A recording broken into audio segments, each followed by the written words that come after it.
A crowd gathers in a snow-covered frontier town for an auction no one wants to see. The title says it all. No one dared to buy the crazy virgin. She trembles in the lamplight, whispering strange prayers in two tongues. Men laugh. The sheriff bangs his gavel. Then the door slams open, and a ruthless mountain man throws down a silver dollar, claiming her before anyone else dares to breathe. But he doesn't buy her for sin. He buys her to save her. And when the night wind howls through the mountains, he learns she's not mad at all. She carries a secret map worth more than gold, one powerful men would kill to bury forever. Now the hunter becomes the hunted. The snow hides the truth, and every prayer she whispers could cost them their lives. What happens when a man with no mercy must protect a woman the whole frontier calls cursed? And will his act of defiance redeem his soul, or destroy them both before spring thaw? Drop a comment below and share which part of the world you're tuning in from today. If you enjoy stories like this, don't forget to subscribe for more. The Copper Spur Saloon's smoky interior buzzed with cruel laughter and coarse jokes. Oil lamps cast dancing shadows on rough-hewn walls as 24 men crowded around the spectacle before them. Snow pelted the frosted windows, but inside, the air hung thick with tobacco smoke and mean spirits. Miriam Holt stood trembling at the front of the room, her bare feet pale against the planked floor. Her cotton dress, though clean, offered little protection against the bitter cold. Dark hair tumbled past her shoulders, and her eyes stayed fixed on some distant point as she whispered prayers in two tongues. "Ain't proper to mix English and Indian talk," one miner sneered, elbowing his companion. "Shows she's touched in the head, sure enough." "The crazy virgin," another called out, triggering fresh guffaws. "Reckon she talks to spirits too?" The auctioneer, a thin man with greasy hair and a shopkeeper's vest, tapped his gavel for attention. "Now then, gentlemen, let's commence the bidding for this here female, being sold to cover her late father's debts. Sheriff's made it all legal and proper."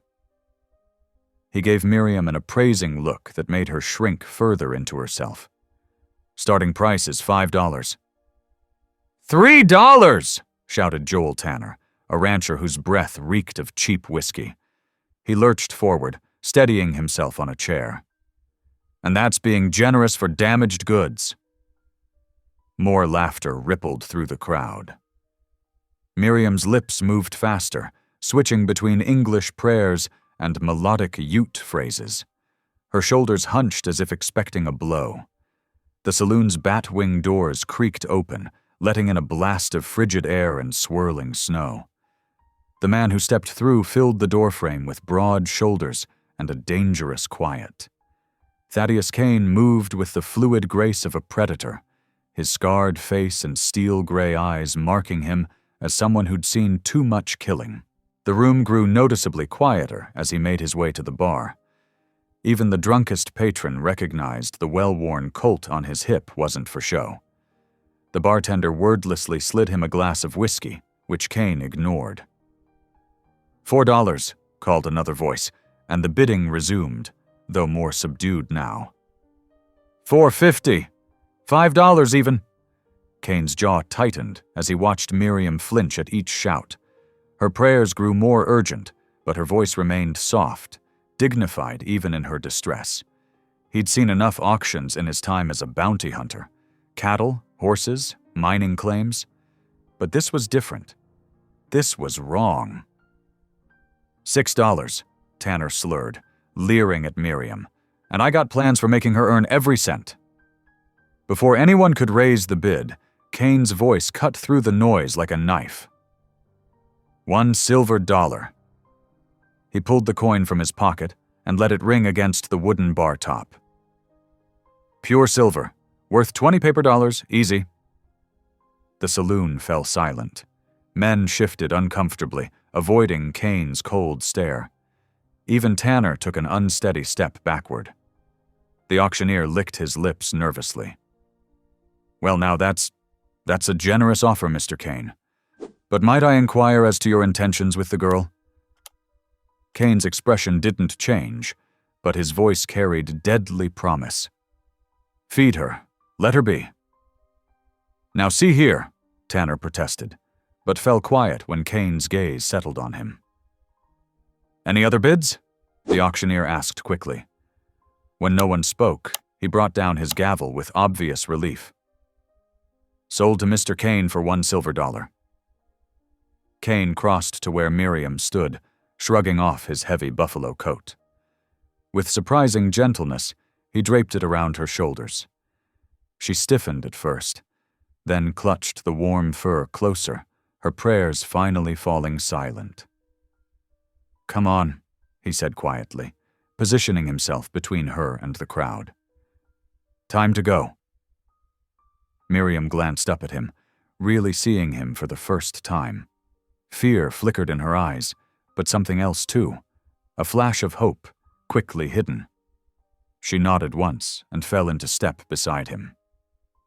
As they neared the door, Tanner found his liquid courage again. Waste of good silver, he called. The crazy. Kane stopped. Just stopped. He didn't turn around or reach for his gun. But something in his stillness made Tanner's mouth snap shut mid-word. Miss Holt, Kane said clearly, deliberately, is under my protection now. He paused, letting the words sink in. Anyone has a problem with that? They can take it up with me. Outside. No one moved. No one spoke.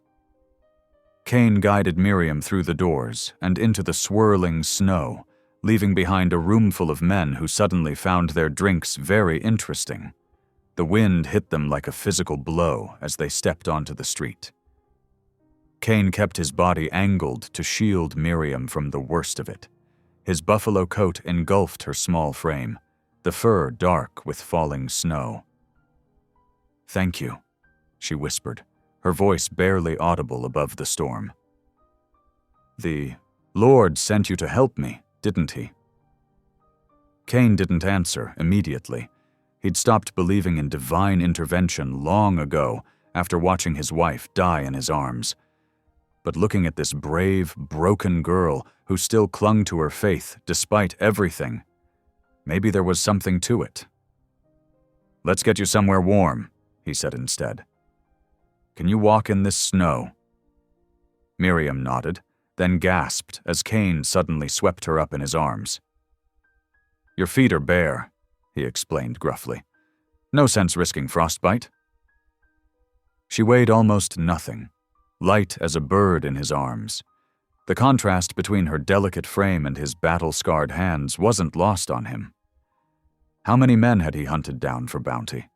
How much blood stained these same hands that now carried this innocent girl to safety? The snow was falling harder now, turning the mining town into a world of white. Lamplight glowed in distant windows, but the streets were empty.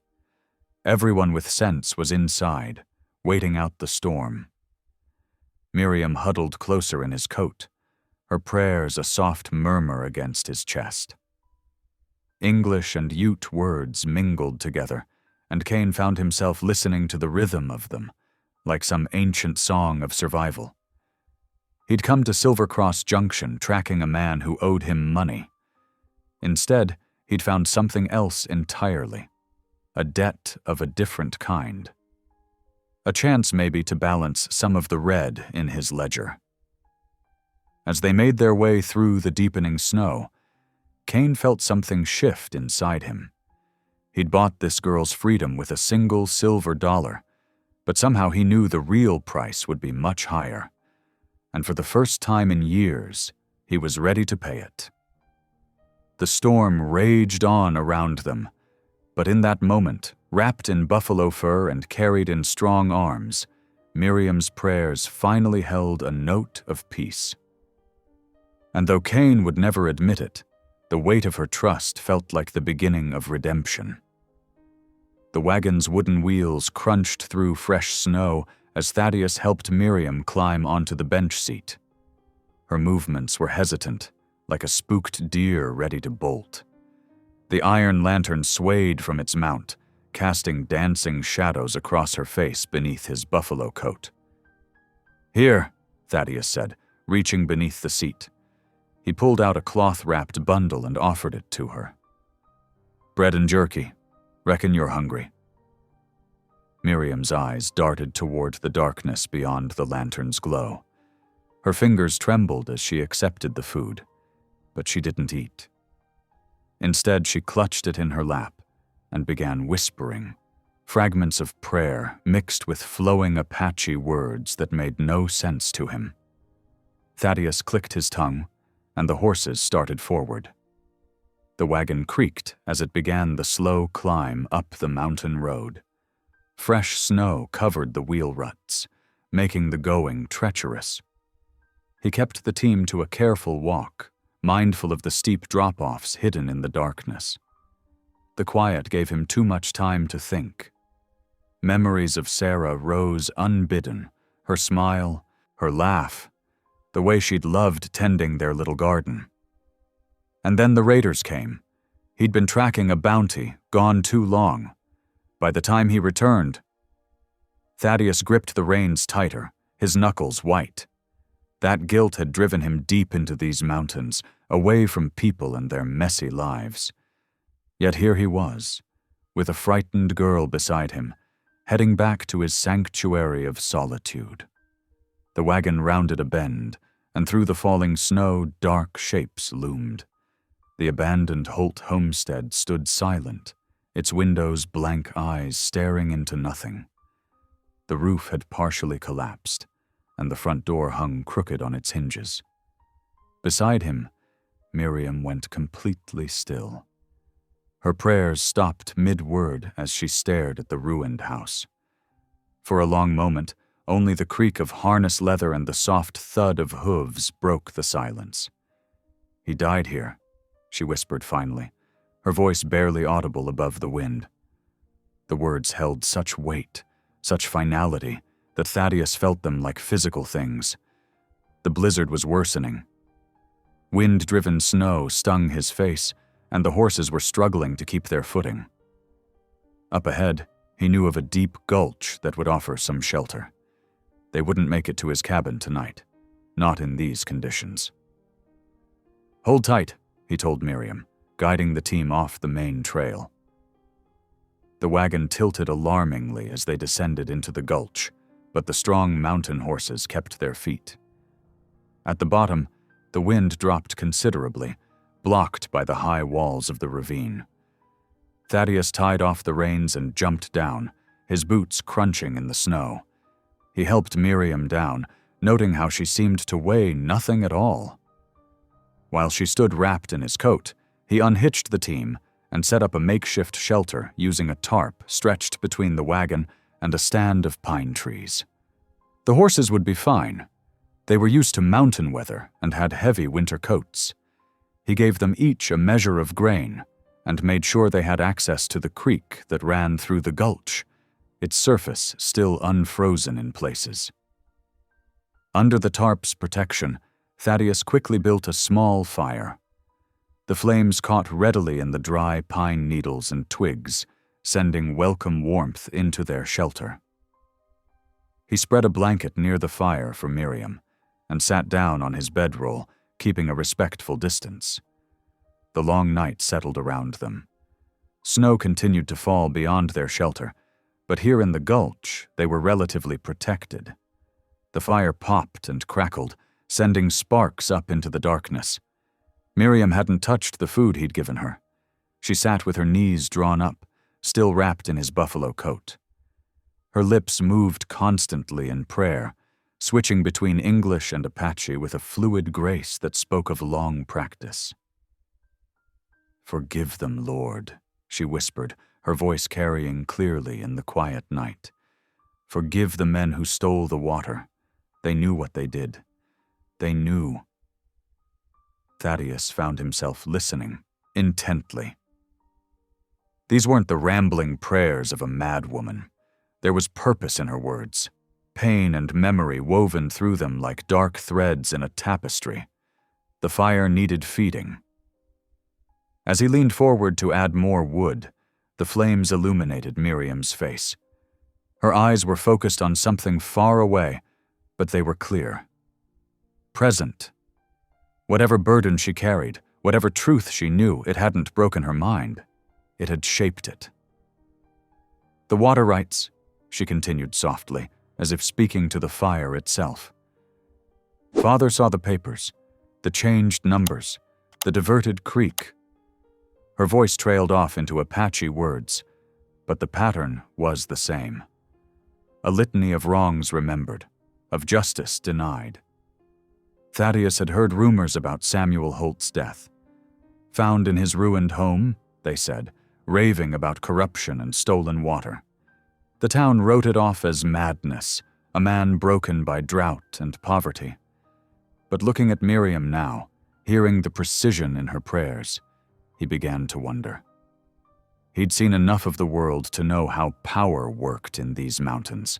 Railroad companies, mining interests, cattle barons, they all needed water, and they all had ways of making problems disappear. The night deepened. Miriam's prayers continued, softer now, moving between languages like a bird flying between branches. Thaddeus added more wood to the fire and wrapped himself in his blanket, but he didn't sleep. Instead, he watched the girl across the flames and listened to her words. Every prayer circled back to water, to papers and numbers and men who took what wasn't theirs, to a father who saw too much and couldn't stay silent. The town called her mad, but Thaddeus recognized the look in her eyes now. It wasn't madness. It was the look of someone carrying a truth too dangerous to speak plainly. The horses shifted in their traces, steam rising from their backs into the cold air. Snow continued to fall beyond their shelter, but lighter now. By morning, they would be able to continue up to his cabin. What would happen after that, Thaddeus wasn't sure. But something had changed in him as he listened to Miriam's prayers through the long night. He'd come to these mountains to escape the weight of his own guilt. Now, watching this brave, broken girl with her fierce faith and hidden truth, he felt the stirring of something he thought he'd lost, a sense of purpose, a need to see justice done. Miriam's prayers had become almost silent now, but her words still carried to him across the fire. "Show me the way, Lord. Show me how to make them see." The flames danced between them, casting shadows that seemed to hold secrets of their own. And in the darkness of that mountain night, Thaddeus Kane began to understand that the girl he'd bought for $1 might cost him everything he'd built in these lonely heights. Somehow, that thought didn't trouble him as much as it should have. Morning light filtered through thinning clouds as Thaddeus guided the wagon along the last steep stretch of trail. The storm had spent itself overnight, leaving the mountain draped in fresh snow that sparkled like scattered diamonds. His cabin appeared around the bend, a solid structure of squared logs tucked against the ridge, smoke curling from its stone chimney into the crystal-clear air. 2 hounds burst from behind the cabin, their deep barks echoing off the mountainside. The larger one, Buck, bounded through the snow while younger Blue circled the wagon, tail wagging. "Easy now," Thaddeus called to the dogs. They settled at his command, but kept watching Miriam with curious eyes. She hadn't moved from her huddled position, still wrapped in his buffalo coat. The wagon creaked to a stop beside the cabin. Thaddeus helped Miriam down, noting how she clutched her worn leather satchel close, even when her feet slipped in the snow. He led her to the cabin door, stamping his boots on the rough-hewn porch to knock off the snow. Inside, the cabin was cold but dry. Morning light streamed through 2 small windows, illuminating the simple furnishings: a pot-bellied stove, a sturdy table with 2 chairs, shelves stocked with provisions, and a narrow bed in one corner. A cot sat folded against the wall near the stove. "Let me get that fire going," Thaddeus said. moving to the stove. He worked quickly, laying kindling and striking a match. Soon, warmth began spreading through the single room. The dogs settled on their bed of old blankets near the door, still watching their visitor with interest. "Coffee?" he offered, measuring grounds into the battered pot. Miriam shook her head, still standing where he'd left her. Her eyes moved around the cabin, taking in every detail as if searching for something. Thaddeus unfolded the cot, setting it up near the stove where it would catch the most warmth. He added a thick blanket and his spare pillow. "You can rest here," he said. "I'll step out while you get settled." But Miriam made no move to remove his coat or her own clothes. She simply sat on the edge of the cot, her satchel held tight in her lap, and stared into the growing flames through the stove's open door. Throughout that first day, Thaddeus tried to give her space while keeping a watchful eye. He went about his usual tasks, feeding the horses, checking his trap lines, splitting more firewood. Each time he returned to the cabin, he found Miriam engaged in some new activity. First, she cleaned the hearth, carefully sweeping away old ashes and arranging the fire tools just so. Her movements were precise, almost ritualistic. Then she began humming as she worked, old hymns that Thaddeus half remembered from his childhood. Amazing Grace, Rock of Ages. The melodies drifted through the cabin like gentle ghosts. In the afternoon, he came in to find her sitting at the table, working intently with his whittling knife and a piece of pine scrap. Her small hands moved with surprising skill, carving careful strokes into the soft wood. When she finished, she held up a simple but beautifully proportioned cross. "May I?" she asked, her voice barely above a whisper. At his nod, she placed the cross above the door, using a nail that was already there. As evening approached, Thaddeus heated up beans and salt pork, setting a bowl before her. She ate small, careful bites, her eyes distant. He waited until she'd finished before asking, "Your family, are there any who should know where you are?" Miriam's hand went to her satchel, which hadn't left her side all day. "Only father," she said. "But they took him away. The men in blue suits." Her fingers worked at the satchel's worn leather. "He made a map first, showed me where to hide it, said to keep it safe, no matter what." Thaddeus leaned forward, careful to keep his voice gentle. "A map of what?" But Miriam's eyes had gone distant again, and she began murmuring prayers in mixed English and Ute. The moment of clarity was gone. That night, Thaddeus lay on his bed, unable to sleep. The cabin was quiet except for the pop of burning wood in the stove and the soft breathing of the dogs. Then a sound cut through the silence. A whimper, followed by words in Ute.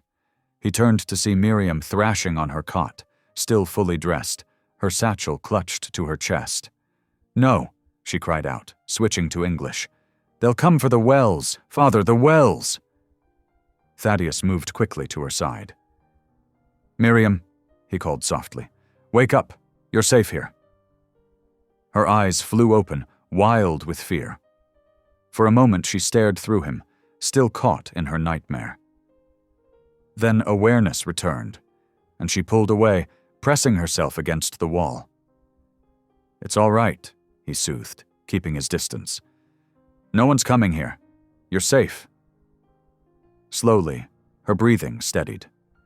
She looked around the cabin as if reminding herself where she was, one hand still gripping her satchel. What secrets did that worn leather bag hold? What truth was hidden in the map she protected so fiercely? The dogs had risen at her cry, but now settled back down, sensing the danger had passed. Outside, an owl called into the night. Miriam's fingers worked at the satchel's strap, and for a moment Thaddeus thought she might show him what was inside. But she only clutched it closer and began to pray, her words a mixture of languages that flowed together like water over stones. Thaddeus returned to his bed, but sleep remained elusive. He watched the shadows dance on the cabin's log walls and listened to Miriam's prayers, wondering what to believe. Was she truly mad, as the town claimed? Or was there something more to her story? Something about her father, stolen water, and men in blue suits who made problems disappear. The answers, he suspected, lay in that satchel she guarded so carefully. But for now, all he could do was offer her shelter and wait for trust to grow. Outside, the mountain night wrapped around his cabin like a blanket, keeping its secrets until dawn. Dawn brought a gentle thaw to the mountains. Icicles dripped from the cabin's eaves, their steady patter marking time like a lazy metronome. Thaddeus stood at his woodpile, considering the dwindling stack. The storm had burned through more fuel than expected. He was surprised when Miriam emerged from the cabin, wrapped in his old buffalo coat. Without a word, she picked up the second axe from the stump. Her small hands gripped the wooden handle with unexpected familiarity. "You don't need to," he started. "I helped Father with the wood," she said simply.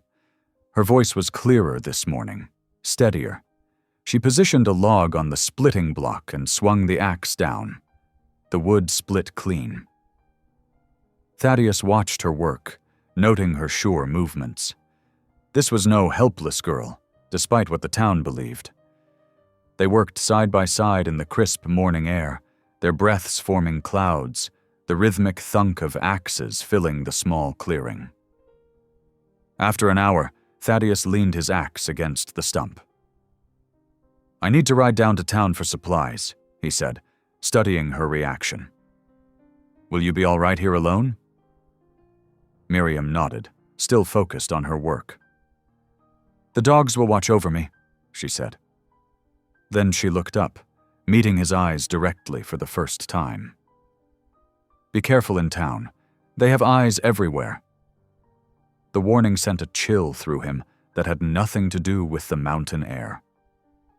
The ride down to Silver Cross Junction took 2 hours on his bay gelding. The town looked different in daylight, less menacing than that night in the saloon, but no more welcoming. Mud and melting snow made thick soup of the streets. A steam locomotive waited on the siding, its black smoke staining the sky. Thaddeus tied his horse outside Whitaker's general store. The bell above the door jangled as he entered. Old Man Whitaker looked up from his ledger, recognition crossing his weathered face. "Thaddeus Kane," the storekeeper said, setting down his pencil. "Wasn't expecting to see you for another month." "Storm burned through my supplies faster than planned." Thaddeus began listing what he needed: coffee, flour, salt, ammunition. Whitaker gathered the items, but his movements were hesitant. He kept glancing at the door. Finally, he spoke in a low voice. "Had some men asking about you yesterday. Marshal Keever and that railroad foreman, Dugan, wanted to know if I'd seen the mad girl." Thaddeus's hand stilled on a sack of coffee. "What did you tell them?" "That I mind my own business." Whitaker's eyes held warning. "But Dugan's not one to let things lie. There's talk about that girl's father, surveyor who died under strange circumstances last year. Some say he found something the railroad didn't want found." "And the marshals involved?" Whitaker snorted. "Keever's been in the railroad's pocket since they laid the first tie. Watch yourself, Kane. You've stepped in something deeper than a mad girl's ravings." Thaddeus paid for his supplies and loaded them onto his horse. The whole time, he felt eyes on him, from the upper windows of the hotel across the street. He took a circuitous route out of town, doubling back twice to ensure he wasn't followed. The sun was low when he finally approached his cabin. Smoke rose straight and steady from the chimney, and an unfamiliar smell wafted out, something savory that made his stomach growl. He led his horse to the barn first, taking time to brush him down and check his hooves. When he entered the cabin, he found Miriam stirring a pot of stew over the stove. Carrots and potatoes from his root cellar bobbed in the broth, along with chunks of salted venison. The dogs lay contentedly at her feet, as if they'd known her forever. But something else caught his eye. His family Bible lay open on the table, the one his wife had brought to their marriage. He'd buried it on a back shelf years ago, unable to look at Sarah's name written inside. Now, in careful script below Sarah's faded signature, was a new entry. Miriam Holt. He must have made some sound, because Miriam turned from the stove. "I hope you don't mind," she said softly. "It seemed right to write my name there, like being part of a family again." The simple statement squeezed something in his chest. He set his supplies on the table, trying to find the right words. Finally, he said, "There were men in town asking about you." Fear flickered across her face, but she kept stirring the stew. "The marshal?" "And a railroad foreman named Dugan." The spoon clattered against the pot. "Dugan," she whispered, the name like poison on her tongue. "He was there the day they burned the wells." Thaddeus pulled out a chair, sitting slowly. "Tell me." Miriam's hands gripped the spoon like a lifeline. "Father was a surveyor for the railroad, marking water sources for the new line. But he found something wrong with their maps. The wells they claimed were on railroad land. They weren't. They belonged to the Ute people, protected by treaty." She moved the pot off the heat, her movements precise despite her trembling hands. "Father tried to report it. Then men came in the night. Dugan was with them. They burned the wells, poisoned them with coal tar so no one could use them. When Father threatened to tell the territorial governor, they—" Her voice broke. "They killed him," Thaddeus finished quietly. Miriam nodded. But Father knew they were coming. He made a true map, showing all the wells and their rightful owners. Made me memorize where to hide it. Her hand went to the satchel, never far from her side. "They think I'm mad because I pray in Ute. The mission sisters taught me their prayers, their words. It helps me remember who I am, what I promised Father." Thaddeus watched her serve the stew into 2 bowls, her composure returning with the familiar task. The pieces were falling into place, her father's murder, the hidden map, the powerful men who wanted her silenced. They'd found it easier to brand her mad than to admit their crimes. His years as a bounty hunter had taught him to read trouble like a trail sign. This was deep trouble, with roots in greed and corrupted law, the kind that could get them both killed. But watching Miriam set his bowl before him, seeing the quiet strength in her movements, he knew he was already committed. Whatever came next, he would protect her. Not just because it was right, but because in her fierce dedication to truth and justice, she awakened something he'd thought long dead in himself. They ate their stew in companionable silence as darkness settled over the mountain. Outside, a coyote called, and the dogs lifted their heads to listen. Inside, the lamp cast warm light on the open Bible, where 2 names now shared a page, one faded with time, one fresh with promise. Dawn painted the mountain peaks in shades of rose and gold.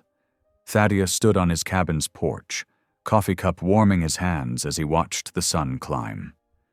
The morning felt too peaceful for the unease churning in his gut. Even his hounds seemed restless, pacing the yard instead of lounging in their usual spots. The first warning came from the dogs. Their heads snapped up, ears forward, before they started barking at something beyond the tree line.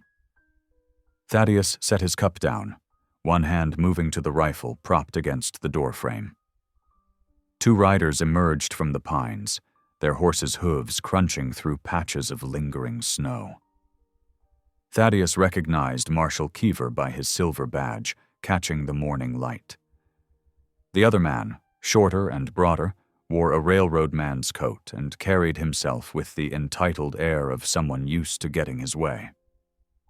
Inside the cabin, something clattered, probably Miriam dropping a pan. Thaddeus kept his voice steady, projecting calm. "Stay inside," he called through the door. To the approaching men, he raised his voice. "Morning, Marshal. Long ride from town." Keever reined his horse to a stop, touching the brim of his hat. His smile didn't reach his eyes. "Kane, didn't expect to find you playing Good Samaritan." The other man, Dugan, Thaddeus presumed, didn't bother with pleasantries. He sat his horse like he owned the mountain, his gaze sliding past Thaddeus to study the cabin. "We're looking for a missing girl. Simple-minded thing. Family's worried sick." "That so?" Thaddeus didn't move from his position between them and the door. "Funny. I heard she was up for auction in the Copper Spur. Don't recall any family showing concern then." Behind him, the cabin door creaked. Miriam stepped out, her satchel clutched tight against her chest. Her face had gone pale, but her chin was lifted in defiance. The sight of Dugan seemed to steal her breath. She whispered something in Ute that sounded like a prayer for protection. Dugan's expression twisted. "There's our little lost lamb. Still spouting that heathen gibberish, I see." Thaddeus shifted, putting himself more firmly between Miriam and the mounted men. He kept his tone neutral, but his hand stayed near his rifle. "She's not lost. She's under my protection." "Protection?" Marshal Keever's laugh held no humor. "From what? Her own addled mind? The girl needs proper care, Kane. Could be dangerous to herself, or others." "The only danger I see rode up just now," Thaddeus replied. Dugan's face darkened. "Watch yourself, mountain man. Harboring a lunatic's against the law. Ain't that right, Marshal?" "Indeed it is." Keever's hand rested casually on his holstered pistol. "We could take her now, for her own good, of course. But seeing as you're a reasonable man, Kane, we'll give you time to reconsider. Bring her into town by week's end, or we'll return with papers declaring her unfit. And if you're smart," Dugan added with a sneer, "you'll check that satchel she carries. Might find something interesting." He spurred his horse around. "You'll regret harboring a lunatic, Kane. Mark my words." They rode off, leaving behind nothing but hoofprints in the snow and the acrid taste of threats in the air. Thaddeus waited until they were well out of sight before turning to Miriam. She stood rigid, knuckles white around her satchel's strap. "Inside," he said gently. "We need to talk." In the cabin's warmth, Miriam sank into a chair by the stove, but her grip on the satchel never loosened. Thaddeus poured her a cup of coffee, then sat across from her. "Time for truth," he said. "What's in that satchel that has a railroad foreman and a marshal riding up my mountain?" Miriam's hands trembled as she set the satchel on the table. "A map," she whispered. "2 maps, actually. One true, one false."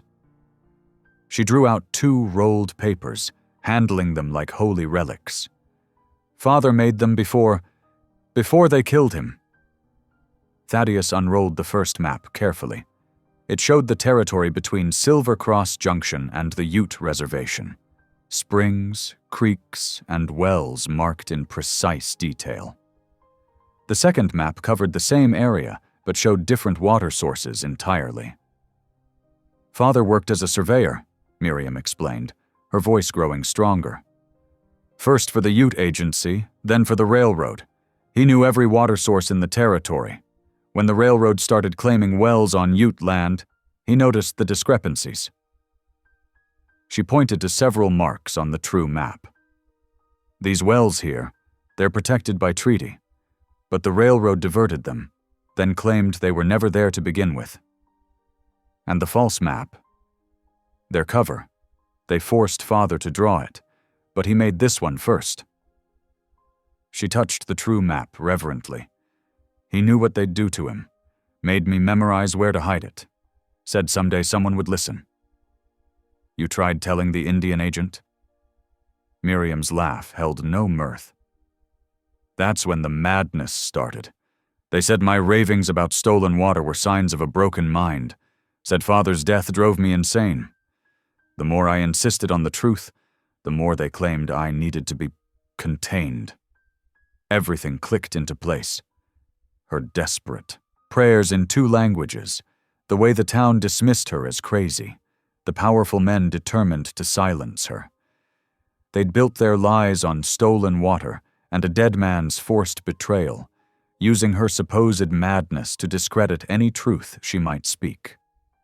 Thaddeus studied her face in the morning light streaming through his cabin windows.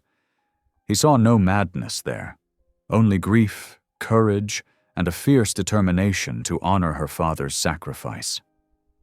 His years as a bounty hunter had taught him to read people as well as tracks. Miriam Holt wasn't broken. She was bearing witness. He rolled the maps carefully, returning them to her satchel. "Your father was a brave man. He believed in justice," she said softly. "Said some things were worth dying for. And you? What do you believe?" Miriam met his gaze steadily. "I believe God puts us where we need to be. Even in that terrible auction house, He led me to someone who would listen." The simple faith in her words stirred something long dormant in Thaddeus's soul. He remembered another woman's faith, another stand against injustice that ended in blood. But this time could be different. This time he could protect instead of avenge. He reached across the table, covering her small hand with his calloused one. "I swear on my wife's memory they won't hurt you. We'll find a way to make this right." Tears spilled down Miriam's cheeks, but her smile was like sunrise breaking through storm clouds. "Thank you," she whispered in Ute, then in English. "Thank you for believing me." Outside, the morning had warmed enough to start melting the snow. Spring was coming to the mountains, bringing change with it. Thaddeus knew they were far from safe. Keever and Dugan would return, probably with more men and official papers. But for now, in his cabin with morning light gilding Miriam's hair and truth finally spoken aloud, he felt something like hope take root. The storm descended like God's own curtain, sealing Thaddeus and Miriam in a world of whirling white. Wind howled through the pine branches, driving snow against the cabin windows until they were frosted thick. Inside, the pot-bellied stove kept them warm, its cherry-red glow casting dancing shadows on the log walls. Thaddeus stoked the fire, adding another split pine log. "Might be here a while," he said, studying the storm's fury through a gap in the frost-rimed glass. 3 days at least by the look of those clouds." Miriam sat cross-legged near the stove, his old buffalo coat spread across her lap.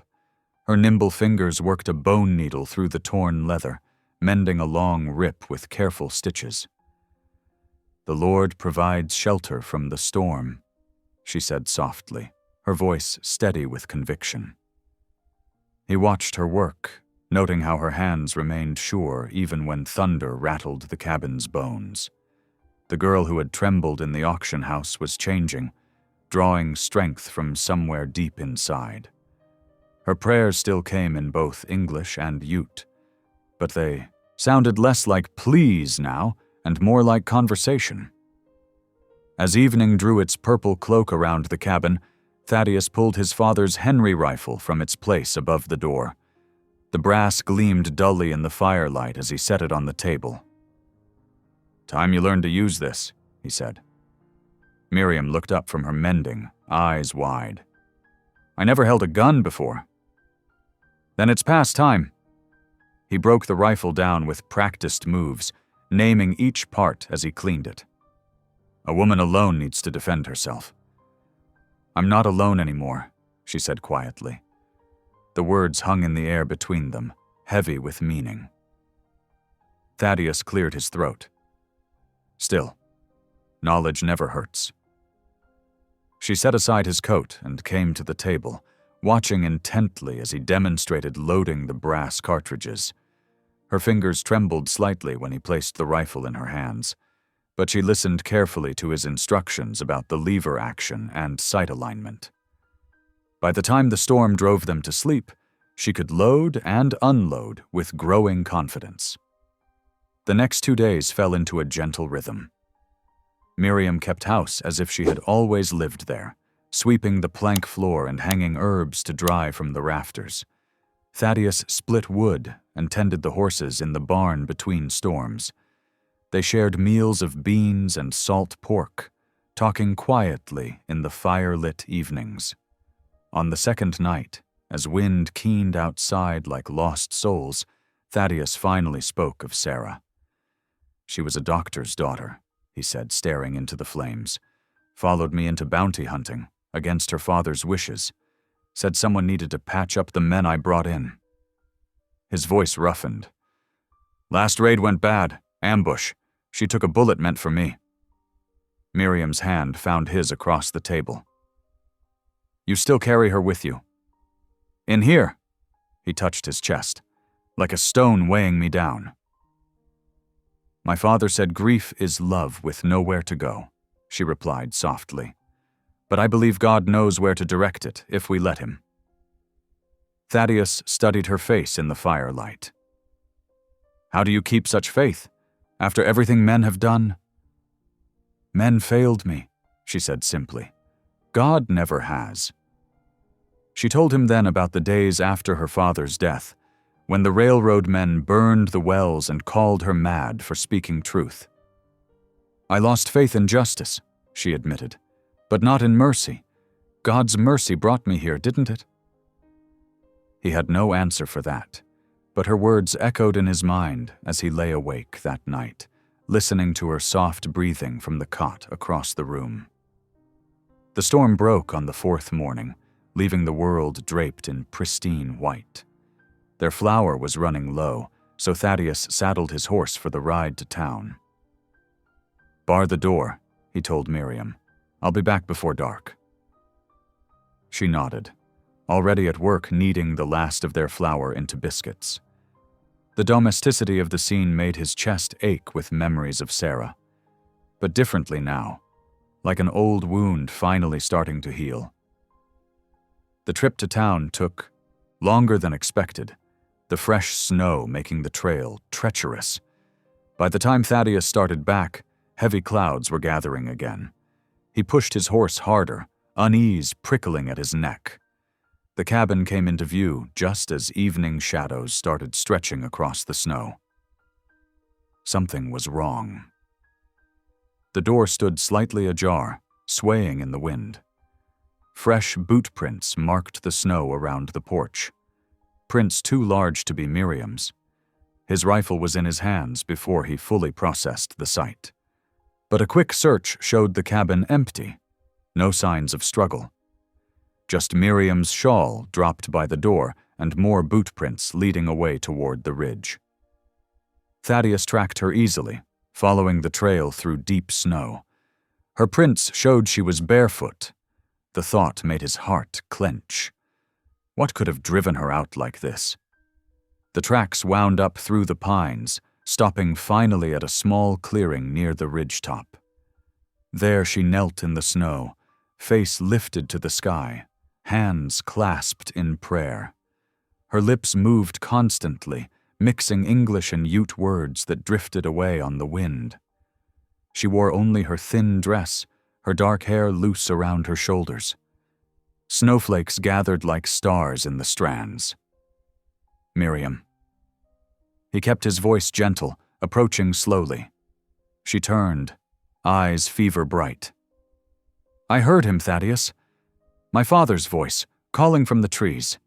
He said the truth will come out, that God hasn't forgotten." His heart broke a little at the desperation in her tone. "You're freezing, girl. Let's get you home." "But I heard him." Her voice cracked as shivers racked her slight frame. Thaddeus shrugged out of his coat, wrapping it around her shoulders. "Maybe you did," he said softly. God works in strange ways. But he wouldn't want you freezing to death up here." She let him help her stand, leaning against him as violent tremors shook her body. "I'm sorry," she whispered. "Sometimes it all gets so loud in my head. The prayers, the memories, Father's voice." "You don't need to apologize." He lifted her easily, cradling her against his chest. She felt as light as a child, though her spirit carried the weight of mountains. "I've got you." As he carried her down through the gathering dusk, Miriam pressed her face against his shoulder. "Why do you stay?" she murmured. "When I'm like this?" Thaddeus thought carefully before answering. The easy path would be calling her addled, like the townspeople did. But he had seen too much these past days. Her quiet strength, her unwavering faith, the way she faced her fears with prayer instead of surrender. Maybe what others called madness was really just a different kind of wisdom. "Because your kind of faith takes more courage than any gunfight I've been in," he said finally. "And because someone needs to guard that courage while you sleep." She was quiet the rest of the way home, but her hand gripped his shirt like an anchor. At the cabin, he built up the fire while she changed into dry clothes, behind a blanket hung for privacy. When she emerged, some color had returned to her cheeks. "Tea?" he offered, already setting the kettle to boil. Miriam nodded, settling near the stove with his coat still around her shoulders. "Thank you," she said softly, "for bringing me back, for understanding." Thaddeus poured the tea into tin cups, adding a precious spoonful of honey to hers. "We all have our demons," he said. "Yours just wear different faces than most." They sat in comfortable silence as night pressed against the windows and the fire painted the cabin walls with warmth. Outside, snow began falling again, but softer now, more like a blessing than a curse. Thaddeus watched Miriam's hands cradle the steaming cup and thought about faith, about protection, about the strange paths God used to heal broken souls. Tomorrow they would need to discuss the boot prints, plan how to stay safe from Kiever and his men. But for now, in this quiet moment, it was enough to share warmth and understanding, watching peace settle over Miriam's face like fresh snow covering old wounds. The morning sun cast long shadows across Main Street as Thaddeus tied his horse outside the general store. Silver Cross Junction lay quiet, most miners already deep underground in their endless hunt for ore. Only a few wives hurried between shops, clutching market baskets and averting their eyes from the rough-looking mountain man. Inside the store, old Tom Wheeler nodded a greeting from behind his counter. "Back again so soon, Kane? Need more coffee?" Thaddeus placed a few items on the scarred wooden surface: coffee beans, matches, salt. His eyes swept the store, noting two women browsing dress fabrics near the window. And whatever letters might have come. Wheeler's expression shifted slightly. Actually, there is something. He reached beneath the counter and produced a yellow telegram envelope. "Came yesterday, marked urgent." Thaddeus took the envelope, his weathered fingers careful not to tear it. The paper crackled as he unfolded the message. His jaw tightened as he read. "Agency requests immediate return of Holt girl, considered ward of state." The words burned like brands against his eyes. He could hear Marshal Kiever's voice in them, sense the man's reach extending through official channels. His hand closed into a fist, crumpling the telegram. "Bad news?" Wheeler asked, measuring coffee beans into a paper sack. Instead of answering, Thaddeus strode to the pot-bellied stove that heated the store. He pulled open its iron door and tossed the telegram into the flames. The paper caught quickly, curling and blackening until nothing remained but ash. Wheeler raised his eyebrows but said nothing, sliding the purchases across the counter. As Thaddeus counted out coins, the storekeeper leaned closer. "Marshall's been asking questions," he murmured. "About you. About her. Appreciate the warning." Thaddeus gathered his supplies, pausing at the door. "Tom, if anyone asks." "Ain't seen you in weeks," Wheeler finished with a slight nod. "God go with you, Kane." The ride home seemed longer than usual, each creak of leather and thud of hooves marking time like a ticking clock. Thaddeus kept one hand near his rifle, scanning the trail for signs of pursuit. But the mountain remained peaceful, wrapped in late afternoon shadows and the sweet scent of pine. When he reached the cabin, Miriam met him at the door with a smile that eased some of the tension from his shoulders. She'd swept the cabin clean and hung fresh herbs from the rafters, sage and mint that filled the air with their wild perfume. "I made stew," she said, taking the packages from his arms. "And there's cornbread keeping warm by the fire." Thaddeus hung his coat on its peg, watching as she moved about the cabin with quiet grace. The fear that had haunted her eyes in town was fading, replaced by something softer. Something that reminded him of Sarah before the violence took her. As Miriam ladled stew into tin bowls, she paused. "Would you mind, that is, could we perhaps sing a hymn before we eat? Father and I always did, and I miss it so." The request surprised him. He hadn't sung since Sarah's funeral, hadn't even thought of it. But something in Miriam's hesitant smile made him nod. "Know any simple ones? Amazing Grace?" She set the bowls down and clasped her hands. When she began to sing, her voice filled the cabin like sunrise filling a valley. Amazing Grace, how sweet the sound that saved a wretch like me. The melody wrapped around him, pure and clear as mountain water. Miriam's eyes closed as she sang, her face transformed by joy. Without conscious thought, Thaddeus found himself humming along, remembering words his mother had taught him long ago. "I once was lost, but now am found, was blind, but now I see." Their voices twined together, his rough bass supporting her sweet soprano. The song seemed to push back the gathering darkness outside, create a sphere of peace within these log walls. When the last note faded, Thaddeus had to clear his throat before he could speak. "That was fine singing." Miriam's cheeks flushed pink. "Music helps me feel closer to God, to remember He's still here, even when everything seems dark." She smiled. "Thank you for joining in." They ate their supper in comfortable silence, but Thaddeus's mind churned beneath the calm surface. The telegram's words kept repeating. Immediate return. Ward of State. He thought of Keever's cold eyes, of Dugan's sneering threat. The law was turning against them, and soon it would come wearing a badge and carrying warrants. Outside in the deepening dusk, neither of them noticed the shadow that detached itself from the trees and crept toward the cabin's window. Deputy Morris pressed close to the rough logs, peering through a gap in the curtain. Inside, he saw the supposed mad woman sitting peaceful as any proper lady, sharing a meal with the ex-bounty hunter. His hand tightened on his rifle as he watched them bow their heads in prayer. The deputy's horse waited in a hollow below the ridge. He mounted quickly and turned toward town, eager to report to Marshal Keever. The girl wasn't raving or violent.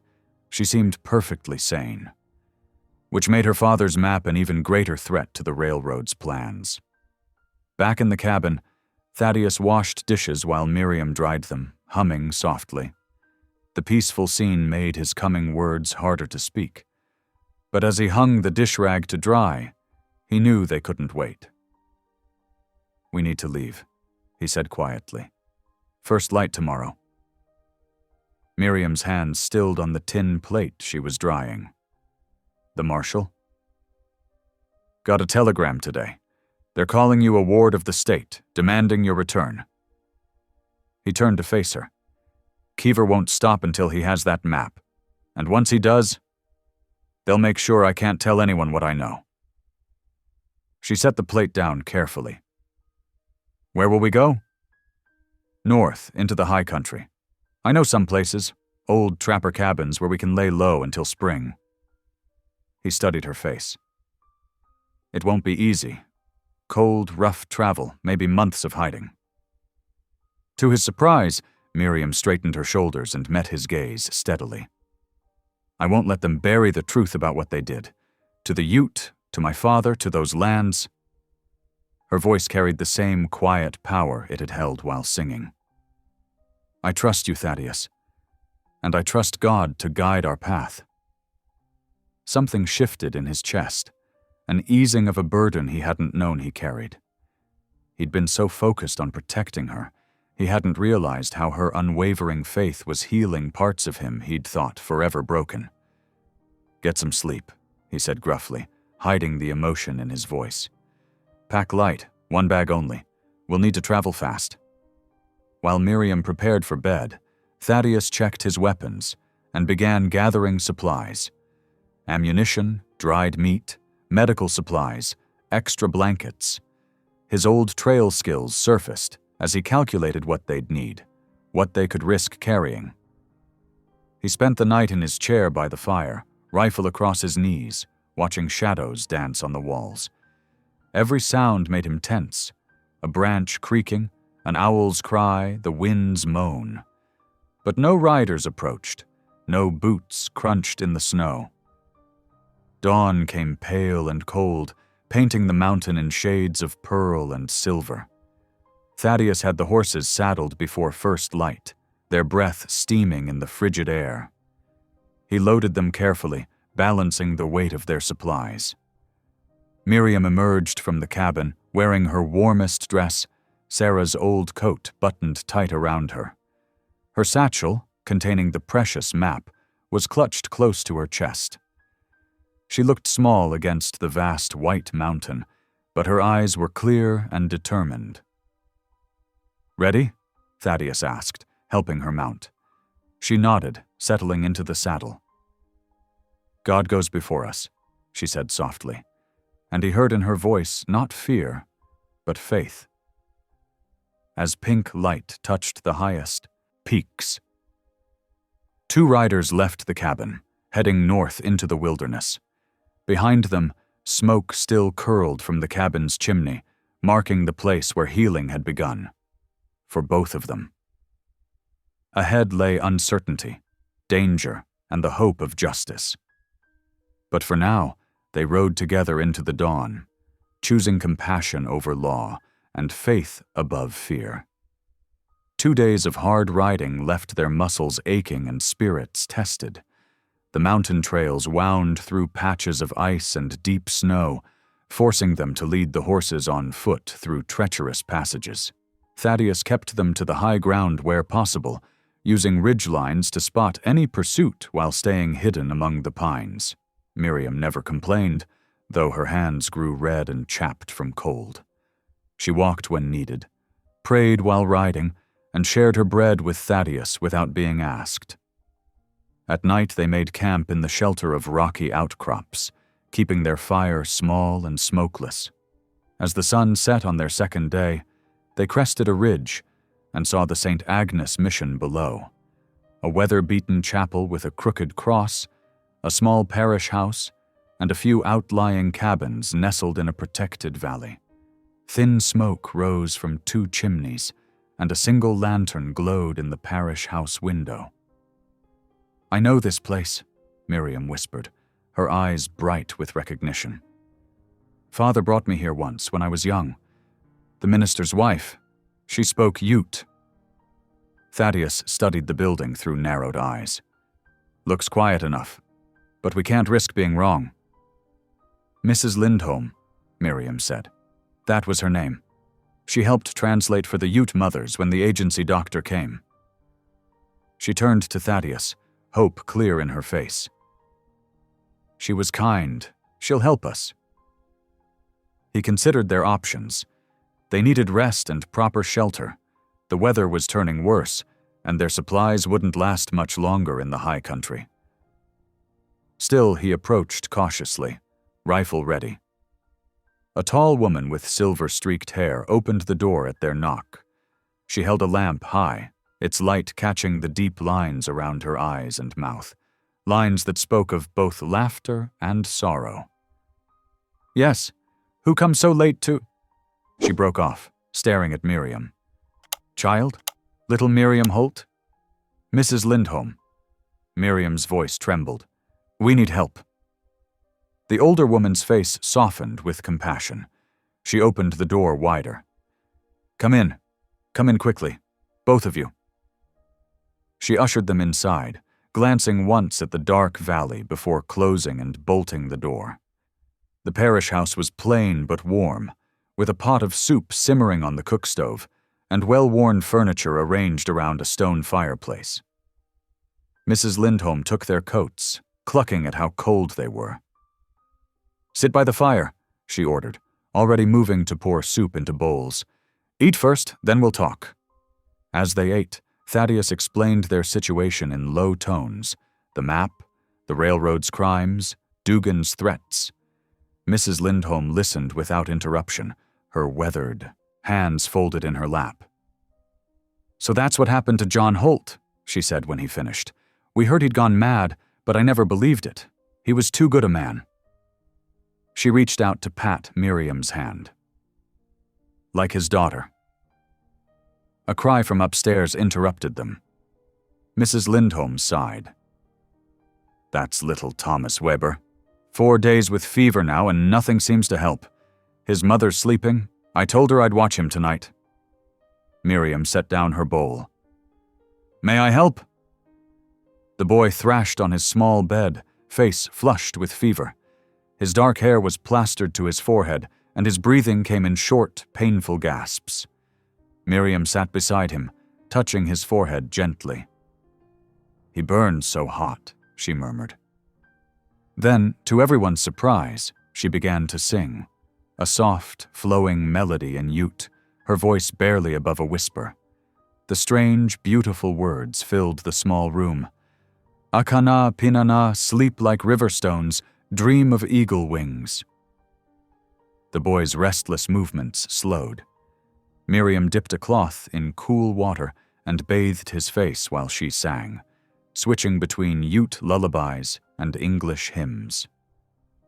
Mrs. Lindholm watched from the doorway, tears gleaming in her eyes. "I remember those songs," she said softly to Thaddeus. "The Ute mothers sang them in the healing lodge. They said the words carried medicine." Through the long night, Miriam tended the sick child. She sang, she prayed, she cooled his fever with gentle hands. Near dawn, Thomas's temperature broke. He fell into natural sleep, his breathing easy and regular. When his mother came to check on him, she found Miriam dozing in the chair beside him, her hand still holding his. The boy's fever had vanished. Word spread quickly through the small settlement. The mad girl from Silver Cross Junction had healed Weber's son with strange songs and tender care. By evening, 3 families had brought food to the parish house: bread, preserved fruit, fresh eggs. They came partly from curiosity, but mostly from gratitude. Each one left with a different story: how Miriam had smiled at their children, how she had helped Mrs. Lindholm tend the chapel garden, how her prayers mixed English and Ute words in a way that seemed to touch God's ear directly. After supper, Mrs. Lindholm spread a map on the kitchen table. "The territorial court in Denver is your best hope," she said, tracing the route with one finger. "Judge Matthews there, he's honest, and he has no love for the railroad men. He'll hear your evidence fairly." Thaddeus studied the map, calculating distances and risks. It's a long ride through open country. Dugan will have men watching the main trails.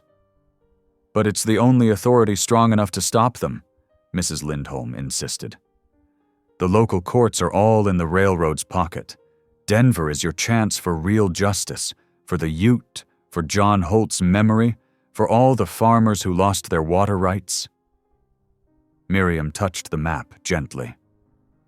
Father believed in the law, even after everything. He said, "Truth would prevail if one person was brave enough to speak it." Thaddeus looked at her, this strange, strong woman who sang healing songs and carried hope like a lamp through darkness. He thought of Sarah, of all the times he'd chosen vengeance over justice. Maybe it was time to choose differently. "All right," he said finally. "We'll rest here 2 days, then ride for Denver."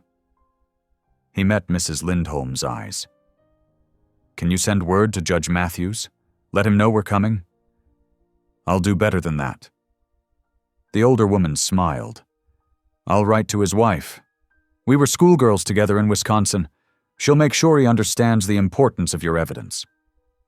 That night, Thaddeus stood watch on the parish house porch, listening to Miriam singing the now healthy Thomas to sleep. Her voice drifted through the window, carrying both Ute words and English faith on the cool mountain air. In the settlement below, lights glowed warm in cabin windows.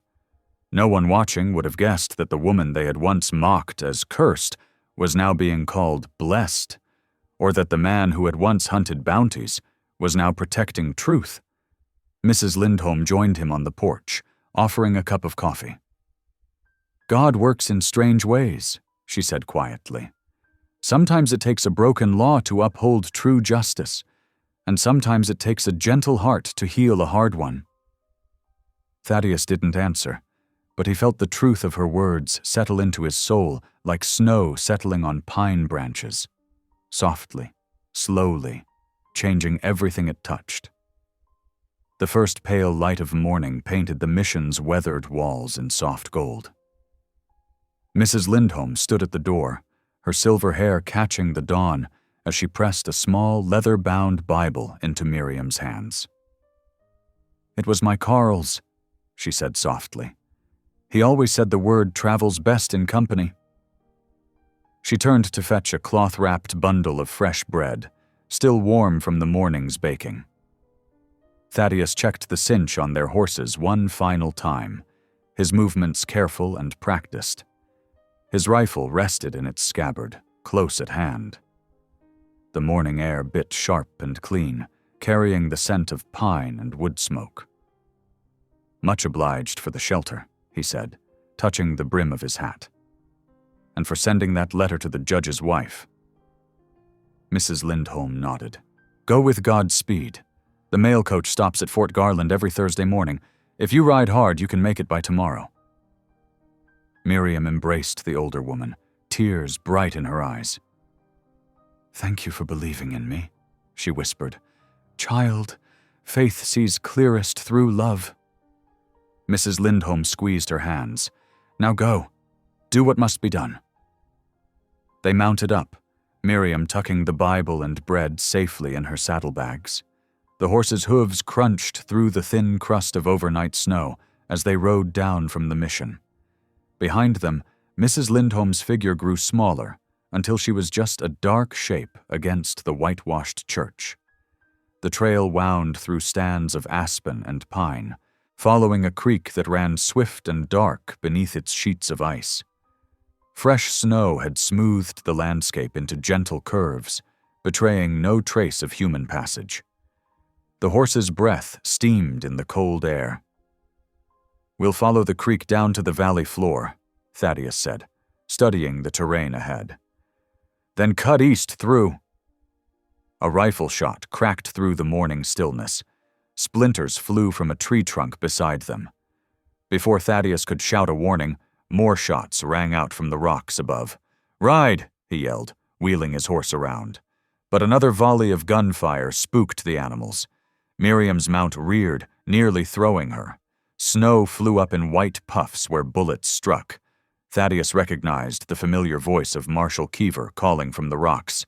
"Throw down your weapons, Kane! You're surrounded!"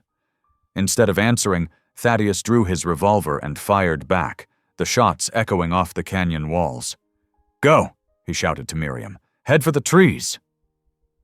She hesitated, torn between flight and staying with him. In that moment of indecision, a bullet found its mark.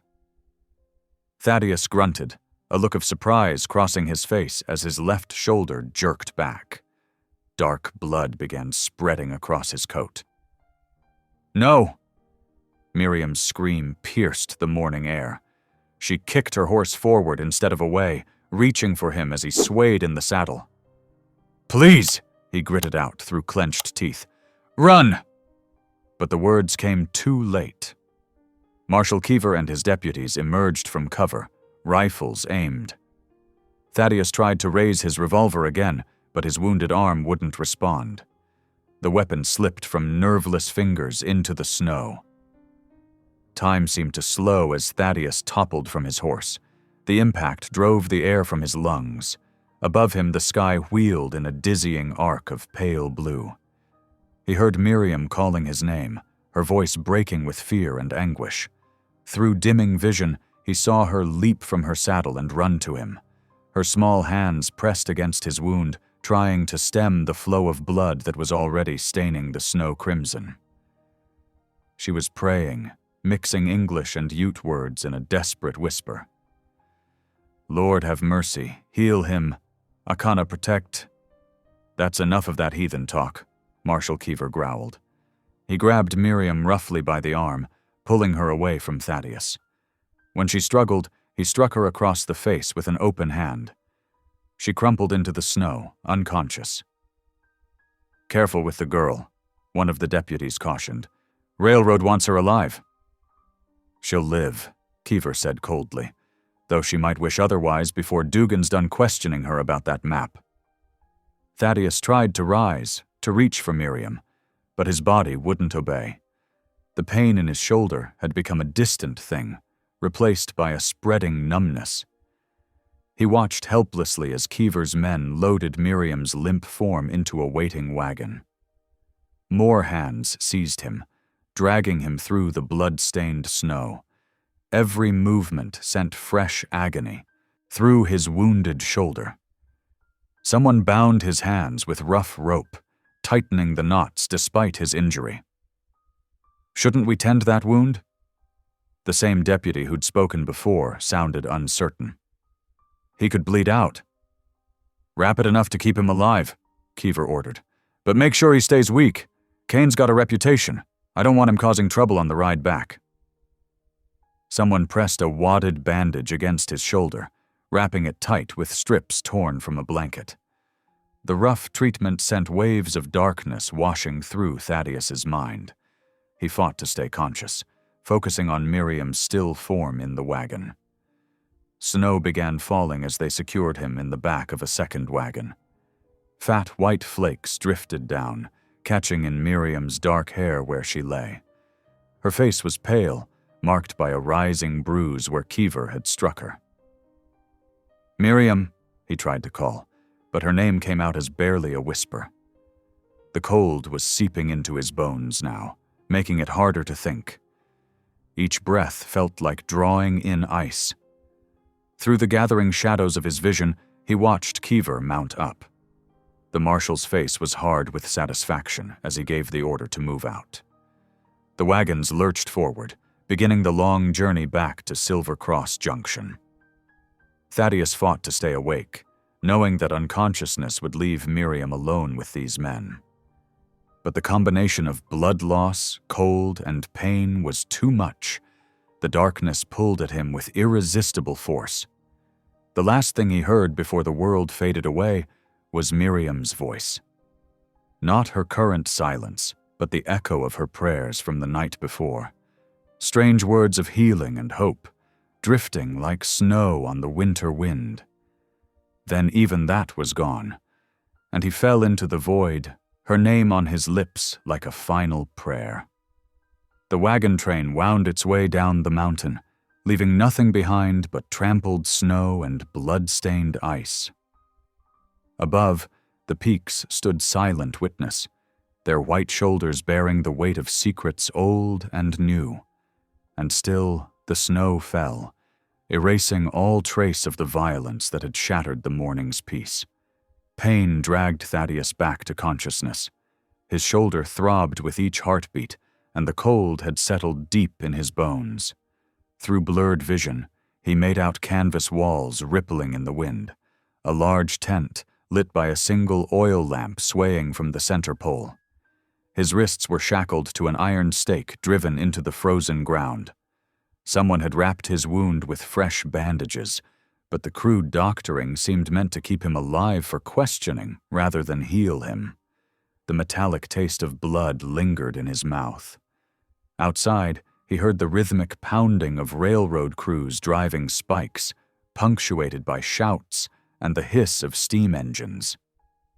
The camp must be near the new rail line they were forcing through Ute territory. His fingers traced the rough canvas beneath him, searching for anything useful. Bootsteps approached. The tent flap flew open, letting in a blast of bitter air. Jonas Dugan ducked inside, brushing snow from his blue railroad coat. The foreman's face held the satisfied smile of a card sharp who'd just sprung his trap. "Seems our mountain hermit's finally awake," Dugan said, pulling up a wooden crate to sit on.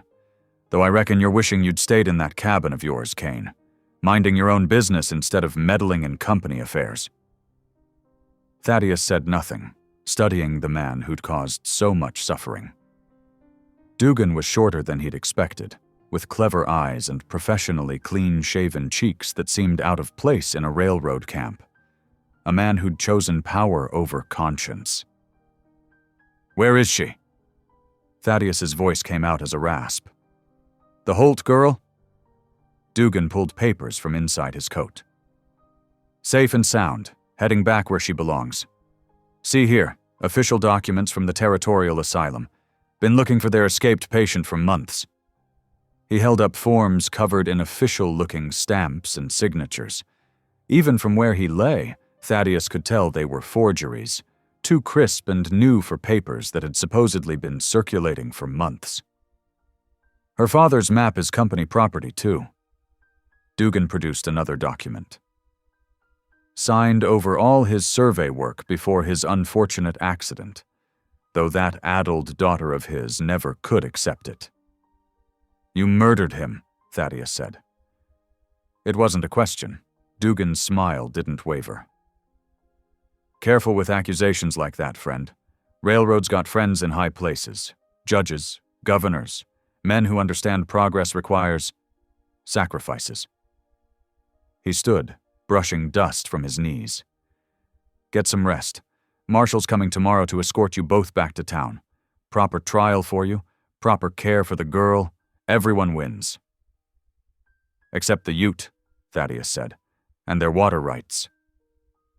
Something dark flickered in Dugan's eyes. "Those savages should be grateful for what we leave them. Now, if you'll excuse me, I have a railroad to build." He strode out, leaving Thaddeus alone with his thoughts and the swaying lamp. Hours crept past. The work sounds outside gradually died away, replaced by the murmur of men around cooking fires. A guard brought him water and hard bread, then settled on a stool just outside the tent flap. Thaddeus forced himself to eat, though his stomach rebelled. He needed strength. The shackles were iron, but the stake they were chained to had been driven into ground, softened by campfires. He tested it carefully whenever the guard wasn't looking. As night deepened, he heard Miriam's voice in his memory, singing hymns by firelight in his cabin. The faith that had seemed like madness to everyone else had been her anchor. She'd seen truth when others saw only profit. She'd believed in mercy when he'd lost all hope. "Lord," he whispered, surprising himself. "I ain't much for praying, but that girl trusted you when no one else would. Help me find her." The guard's shadow moved across the tent wall as he shifted position, probably fighting sleep. Thaddeus waited, timing the man's movements. The stake moved slightly with each careful pull. When the guard's breathing had settled into the slow rhythm of slumber, Thaddeus braced his feet and pulled hard. Pain lanced through his wounded shoulder, but he gritted his teeth against it. The stake shifted again. And again. Finally, it came free with a soft pop. Moving carefully to keep the chains from rattling, Thaddeus rose to his knees. The guard's shadow remained still. He gathered the loose chain in his hands and crept toward the tent flap. The guard was slumped on his stool, chin on chest. Young, probably new to the job. Thaddeus almost felt bad for what he had to do. Almost? He swung the chain in a short arc, catching the guard across the temple. The man dropped without a sound. Thaddeus caught him before he could hit the ground and lowered him gently. "Sorry, son," he whispered, taking the man's coat and gun belt. The coat was too small, but it was better than nothing against the cold. He kept the chains wrapped around one fist. They'd made a decent weapon. The camp was quiet, except for the wind whistling between tents. Cooking fires had burned down to embers. A few guards patrolled the perimeter, but they were watching for threats from outside, not within. Thaddeus stayed in the shadows, moving from tent to tent. His shoulder wound made him clumsy, but the falling snow helped muffle his movements. He found the wagon tracks leading south, 2 sets of wheels, one deeper than the other. They must have taken Miriam in the heavier wagon. He was almost to the tree line when a shout went up behind him. Someone had discovered the empty tent. Lanterns began bobbing through the camp like angry fireflies. Thaddeus plunged into the forest. The snow was deeper here, and the wind cut like knives through the borrowed coat. But the same storm that chilled him to the bone would cover his tracks. "She believed in me," he muttered through chattering teeth, "when I didn't believe in nothing. Not myself, not God, not mercy." Each step was a battle against pain and cold. The wound in his shoulder had started bleeding again. He could feel warmth spreading beneath the bandages. But he forced himself to keep moving. Miriam had never lost faith, even when they mocked her as mad. He wouldn't lose faith now. The wind howled through the trees, driving snow into his face. But somehow it reminded him of her prayers, mixing English and Ute words into something holy. She'd seen God's hand even in the storm. Behind him, he heard horses. They'd organized a search party faster than he'd hoped. He left the wagon trail, angling deeper into the woods. The trees grew thicker here, their branches offering some shelter from the wind. His legs trembled with each step now. The cold was working its way into his bones, making his thoughts slow and foggy. But he kept moving south. Somewhere ahead, Miriam was waiting, believing, praying.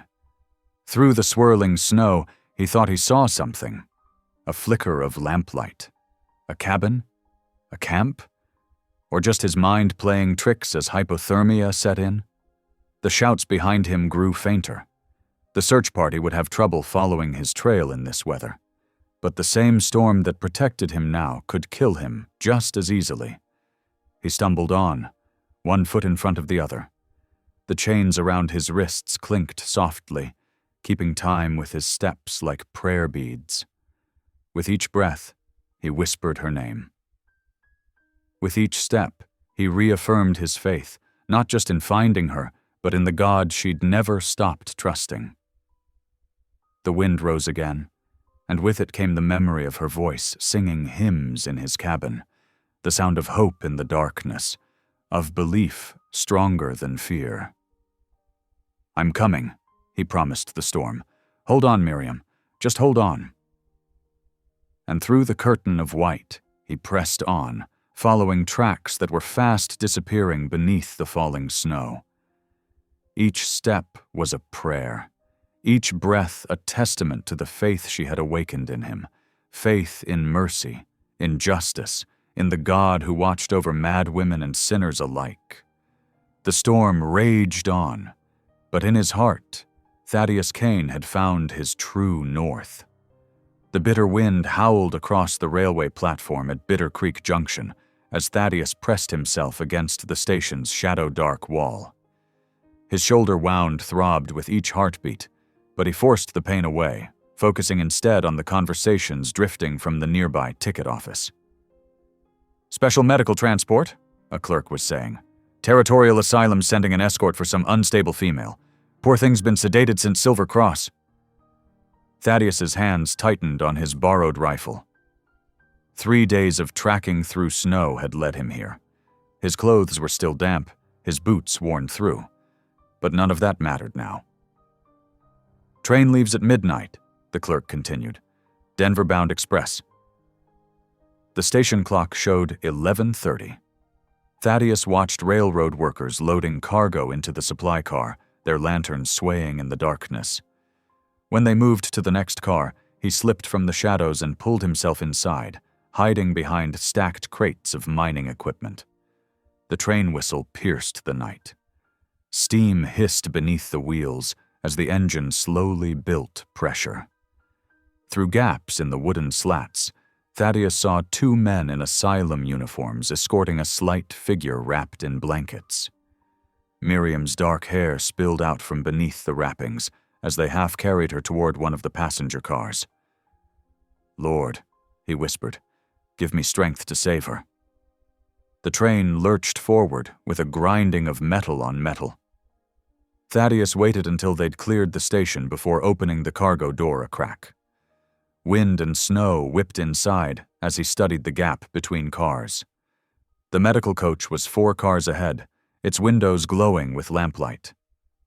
Taking a deep breath, he pulled himself onto the roof of the supply car. The cold hit him like a physical blow as he crouched low, gripping the metal handholds. Snow pelted his face as the train picked up speed, its wheels clicking rhythmically against the rails. He began moving forward, 1 car at a time. The wind tried to tear him loose with every step. His wounded shoulder screamed in protest as he pulled himself across the gaps. But Miriam's face stayed fixed in his mind, her gentle strength, her unwavering faith. She'd never lost hope, even in her darkest moments. He wouldn't lose hope now. The medical coach swayed beneath him as he finally reached it. Through the roof vent, he could hear fragments of conversation. Completely docile now, whatever they gave her. Shame, really. Pretty thing like that gone mad. Thaddeus's jaw clenched. Keeping one hand on the roof hold, he leaned down to peer through the window. 2 guards sat near the door, playing cards by lamplight. A doctor dozed in the corner, and there, on a narrow cot, lay Miriam. She was pale as milk, her wrists bound with soft restraints. Her lips moved in silent prayer as she drifted in and out of consciousness. Even sedated, her faith remained unshaken. The train was approaching a curved section of track that would slow its speed. Ahead, Thaddeus could see the dark silhouette of a bridge spanning a snow-filled gully. It was now or never. He swung down from the roof, using his good arm to brace himself against the window frame. Then, with one powerful kick, he shattered the glass. The guards leaped up, reaching for their weapons. But Thaddeus was already through the window, rolling to his feet with the momentum. He caught the first guard with a shoulder tackle that sent them both crashing into the card table. The second guard managed to draw his revolver, but Thaddeus grabbed his wrist and slammed it against the wall until the gun clattered to the floor. The doctor scrambled for the door, shouting for help. Thaddeus snatched up the fallen revolver and aimed it at him. "Stay put," he growled. "Nobody needs to die tonight." He kept the gun trained on them as he backed toward Miriam's cot. Her eyes fluttered open as he gently freed her wrists. "Thaddeus," she whispered, I knew you'd come. I prayed. I know you did."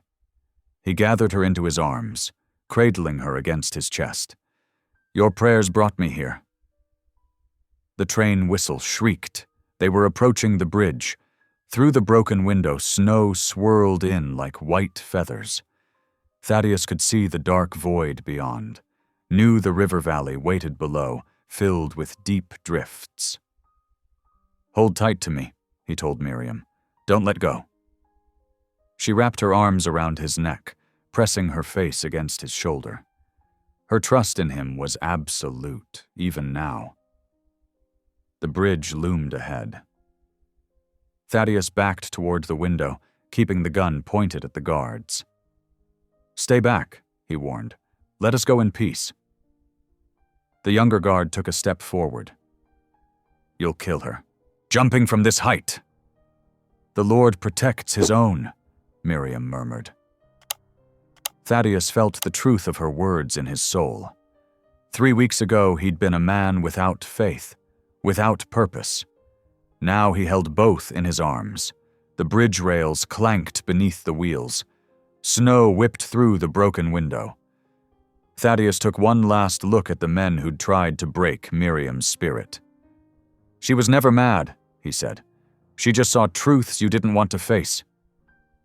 Then he turned and leaped into the void, holding Miriam tight against him. For a moment, they were suspended in the swirling snow, like angels in flight. The wind caught them, spinning them through space as the train roared past overhead. They hit the snowbank with bone-jarring force, rolling down the steep embankment. Thaddeus curled his body around Miriam, taking the brunt of each impact. They finally came to rest in a deep drift, half buried in powder. Above them, the train's whistle dopplered away into the distance. Thaddeus lay still for a moment, catching his breath, feeling his heart hammer against his ribs. Then Miriam stirred in his arms. "Are you hurt?" he asked, brushing snow from her face. She shook her head, her eyes bright with something more than fever now. "You came for me," she whispered, "like Daniel from the lion's den." "I had to." He helped her sit up, checking for injuries. "You showed me what real faith looks like, taught me to believe again." She touched his face with trembling fingers. "Not in me. In him."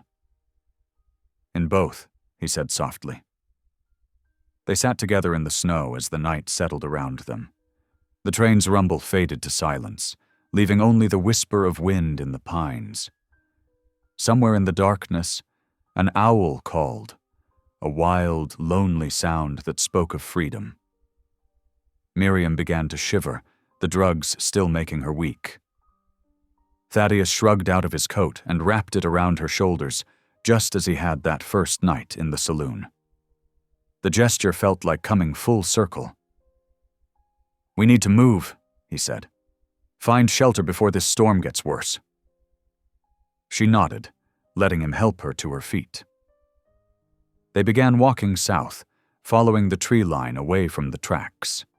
Miriam leaned heavily on his arm, but her steps grew stronger with each passing minute. "They'll come looking," she said. "Let them." Thaddeus's voice was firm. "We have truth on our side now, and your father's map." "And faith," she added softly. He smiled down at her, seeing not the mad girl others had mocked, but a prophet who'd kept her light burning in the darkness. "Yes," he agreed. "We have faith." Together they made their way through the snowy night, two souls joined by trust and belief, leaving the train and their old lives far behind. Dawn broke cold and gray over the mountain slopes. Thaddeus guided his horse through dense pine forest. Miriam slumped against his chest, still groggy from the drugs. Her breathing came shallow and quick, concerning him. They needed shelter, and soon. Through the trees, he spotted it, an old line shack, its log walls weathered gray. A faded Denver and Rio Grande Railroad sign hung crooked by the door. Thaddeus remembered these shacks, built every few miles along the track for maintenance crews. Most stood empty now, forgotten by all but wandering trappers. He drew rein and listened. Nothing but wind in the pines and the soft thud of melting snow falling from branches. Satisfied they were alone, He lifted Miriam down from the saddle. Her legs buckled, but he caught her, supporting her weight as they made their way to the door. Inside, dust motes danced in the weak light filtering through a single grimy window. A rusty pot-bellied stove sat in one corner, a narrow cot in the other. Thaddeus lowered Miriam onto the cot, then quickly started a fire with the dry wood stacked nearby. As warmth slowly filled the cabin, he examined her injuries by the stove's light. Purple bruises bloomed along her jaw where the marshal had struck her. Her wrists were raw from the asylum's restraints. Anger burned in his chest at the sight, but he kept his touch gentle as he bathed the wounds with water from his canteen. "Rest now," he murmured, but she was already asleep, exhaustion and lingering sedatives pulling her under. He tended the fire and watched over her through the morning hours. Near noon, she began to stir, eyelids fluttering. When she finally opened her eyes, they were clear for the first time since the train. "Thaddeus?" Her voice cracked. Then memory flooded back, the ambush, his shooting. Tears spilled down her cheeks. "I thought... They told me you were dead. I'm right here." He took her hand, letting her feel his solid presence. "They lied about that, just like they lied about everything else." She touched his wounded shoulder with trembling fingers. "But I saw you fall. There was so much blood. The Lord wasn't finished with me yet." He managed a smile. "Someone had to keep you out of trouble." That drew a watery laugh from her. She sat up slowly, wincing. "The satchel?" "Safe." He retrieved it from his saddlebag, where he'd kept it close since his escape. Together they unwrapped the oilcloth packet. Inside lay a large sheet of parchment, carefully folded. Miriam spread it across her lap with reverent hands. The map was beautifully drawn, showing every creek, spring, and water source on the Ute lands. Red ink marked where the railroad had diverted streams, leaving tribal grazing lands dry. In the corner, her father's precise signature validated every detail. "This is what they feared," she whispered. "The truth, drawn in ink and water." Thaddeus studied the map. "We need someone official to verify this, someone who knew your father's work." "Mrs. Brandt?" Miriam's voice grew stronger. She was clerk at the agency when father did his surveys. She'll remember his hand. By afternoon, Miriam felt strong enough to ride. They traveled east through the foothills until they reached the small house where Mrs. Eveline Brandt still lived, keeping watch over the agency records even after her husband's death. The widow's eyes widened at the sight of Miriam on her doorstep. "Child, we thought you lost." Then she saw the bruises, and her face hardened. "Come in, both of you, quickly." Inside, Mrs. Brandt examined the map with a clerk's careful eye, comparing it to other documents bearing Samuel Holt's signature. "Yes," she said finally. "This is his work. I'd swear to it before any judge in the territory." She looked up at them, steel in her gaze. "I'll testify in Denver. The territorial court must see this evidence." Night had fallen by the time they finished making plans. Mrs. Brandt insisted they rest before starting for Denver at first light. She gave them her guest room, but neither felt ready for sleep. Instead, they sat together on the porch, watching stars pierce the darkness one by one. The air was cold and clean, carrying the scent of pine. "Will you pray with me?" Miriam asked softly. "For courage?" Thaddeus hesitated. Once he would have scoffed at such a request, but that was before Miriam had shown him how faith could light the darkest path. "I'm not much good at praying," he admitted. She took his hand. "Just speak what's in your heart." So there on the porch, under the vast Colorado sky, Thaddeus Kane bowed his head and prayed for the first time since his wife's death. His words came rough and halting at first, then smoother as Miriam's quiet presence gave him strength. Together they asked for guidance, for protection, for the courage to see justice done. When they finished, a peace settled over them both, the calm certainty that whatever trials lay ahead, they would face them with shared faith. The Denver Territorial Courthouse loomed before them, its red brick walls stark against the gray winter sky. Inside the packed courtroom, Mrs. Eveline Brandt stood tall at the witness stand, her voice carrying clear and strong as she identified Samuel Holt's signature on the water rights map. "I served as agency clerk for 15 years, she declared. "This map shows the true water sources promised to the Ute people by treaty. The railroad's version is a forgery." Foreman Jonas Dugan's face darkened with each word of testimony. His fingers drummed against the defendant's table, jaw clenched tight.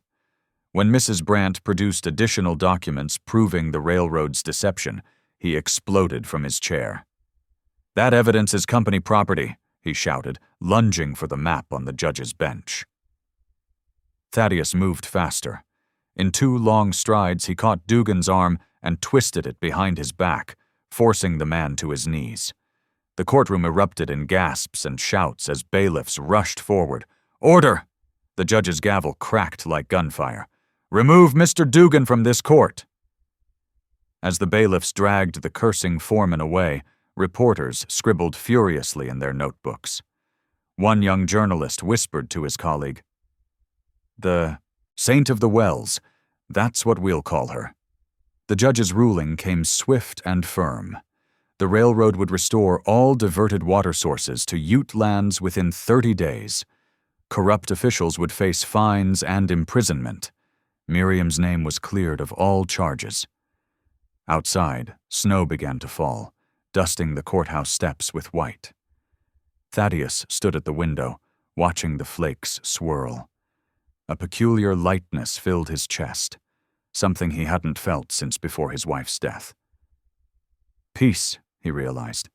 After so many years of carrying guilt like a stone, he felt at peace. Miriam appeared at his side, her face glowing with quiet joy. "Thank you," she said softly, "for everything." He shook his head. "I only did what was right."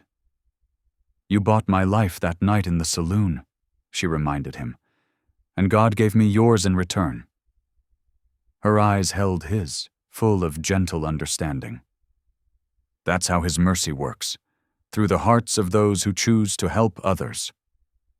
Thaddeus felt the truth of her words settle deep in his soul, like snow settling on the quiet earth. Sunlight dappled the stream beside their new cabin, its waters running clear and strong through the greening valley. The land, a gift from the Ute people after the trial, stretched fertile and promising beneath the snow-capped peaks. Here, where Miriam's father's map had once marked sacred waters, new life took root. Inside the weathered cabin, Miriam stood before a dozen children seated on rough-hewn benches. Some wore buckskin, others calico, but all watched with eager eyes as she wrote both English and Ute words on the slate board. "Now, children," she said warmly, "let us thank Creator in both tongues." Her voice lifted in prayer, the familiar words flowing between languages like the stream outside. The children's voices joined hers, halting at first, then growing confident. Through the open window, Thaddeus paused in his garden work to listen. The sound of their mingled prayers brought a smile to his weathered face. These days, peace settled over him like a favorite coat, comfortable and sure. As afternoon light slanted golden across the valley, the children scattered homeward. Thaddeus climbed the cabin steps, boots leaving dusty prints. Near the porch hung their pride, a brass bell salvaged from an abandoned mission. Every Sunday, its clear tone called their scattered neighbors to worship beneath the old cottonwood tree. Miriam stood at the railing, her dark hair catching the sunset's glow. Thaddeus reached for the bell rope, giving it a gentle pull. The pure note rang out across the valley, echoing off the distant cliffs.